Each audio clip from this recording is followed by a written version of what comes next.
ধর্ষণের সর্বোচ্চ শাস্তির দাবিতে বিক্ষোভে উত্তাল রাজধানী সহ পুরো দেশ। ধর্ষকের দৃষ্টান্তমূলক শাস্তি এবং নারীর প্রতি সহিংসতার প্রতিবাদে ঢাকা বিশ্ববিদ্যালয়ের বিভিন্ন বিভাগের শিক্ষক শিক্ষার্থীরা আজ বিক্ষোভ মিছিল ও সমাবেশ করেছেন। ঘটনার প্রতিবাদে দেশের বিভিন্ন স্থানে বিক্ষোভ করে নিরাপদ বাংলাদেশের দাবি জানান ছাত্র জনতা। প্রতিনিধিদের পাঠানো তথ্য ও ছবি নিয়ে জানাচ্ছেন তামান্না জেনিফার।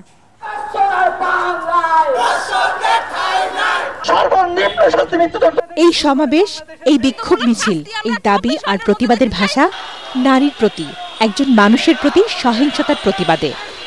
দেশব্যাপী ধর্ষণ, সন্ত্রাস ও বিচারহীনতার সংস্কৃতি চিরতরে নির্মূল করতে এখন ছাত্র, শিক্ষক সহ আপামর জনতা। সকালে ঢাকা বিশ্ববিদ্যালয়ের শিক্ষক শিক্ষার্থীদের মানববন্ধন ও বিক্ষোভে অংশ নেন ঢাকা বিশ্ববিদ্যালয়ের বিভিন্ন বিভাগের শিক্ষক ও শিক্ষার্থীরা। যোগ দেন ঢাকা মেডিকেল কলেজের শিক্ষার্থীরাও। সমাজ ব্যবস্থা এত খারাপ হয়ে গেছে, আমাদের না নেবে কোনো উপায় নাই। ধর্ষকদের দৃষ্টান্তমূলক শাস্তি আমরা 24 ঘন্টার মধ্যে দেখতে চাই। ধর্ষণ, শিশু নির্যাতন ও নিপীড়নের বিরুদ্ধে মানববন্ধন ও প্রতিবাদ সমাবেশ করে চট্টগ্রাম প্রিমিয়ার বিশ্ববিদ্যালয়ের শিক্ষার্থীরা। তারা বলেন, দেশের বিভিন্ন স্থানে দিনের পর দিন একই ঘটনা ঘটলেও প্রশাসন নিশ্চুপ। যদি দৃষ্টান্তমূলক দুই একটা শাস্তি নিশ্চিত করা যেত তাহলে আজকে বারবার এই ঘটনাগুলো হতো না।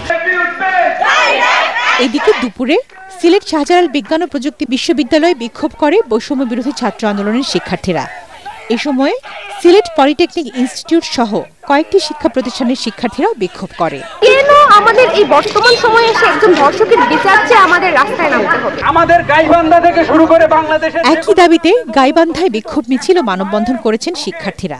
তারা বলেন, অবিলম্বে আইন শৃঙ্খলা পরিস্থিতি ও নারীর প্রতি সহিংসতা বন্ধ করতে প্রশাসন ব্যর্থ হলে ছাত্র সমাজ ঐক্যবদ্ধভাবে বৃহত্তর কর্মসূচি দিতে বাধ্য হবে। এদিকে মাগুরা সহ সকল ধর্ষণের ঘটনার শাস্তির দাবিতে রাজশাহী বিশ্ববিদ্যালয়ে বিক্ষোভ মিছিল করেছেন শিক্ষার্থীরা।